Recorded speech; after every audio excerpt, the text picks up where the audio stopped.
पाकिस्तान के किसी भी टीवी चैनल पे, बल्कि शायद दुनिया के किसी भी चैनल पे आप ये पहला प्रोग्राम देख रहे हैं तालिबान के गढ़ लोगर सूबा से।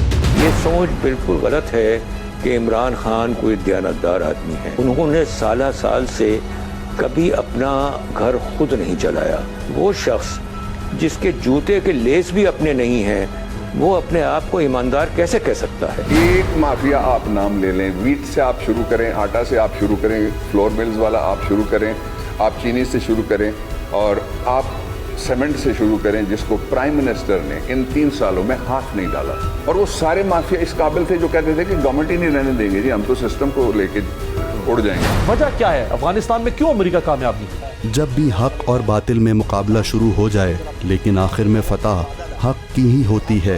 वो सिर्फ पाकिस्तानी को वोट आप नवाज शरीफ साहब ने आज से 20-25 साल पहले दे दिया था। तुमने तो पूरे पाकिस्तान को बेइज्जत किया, तुम्हारा बाप भाग गया चोरी करके। हुकूमत 5 साल पूरे करें, हुकूमत मैं तो कहता हूँ घंटे बाद घर चली जाए अपने वापस। ये वो एसएसजी कमांडोज हैं जो ना खुद कभी झुके और ना इन्होंने कभी सरजमीन पाकिस्तान को और पाकिस्तानी कौम को दुनिया के सामने कभी झुकने दिया।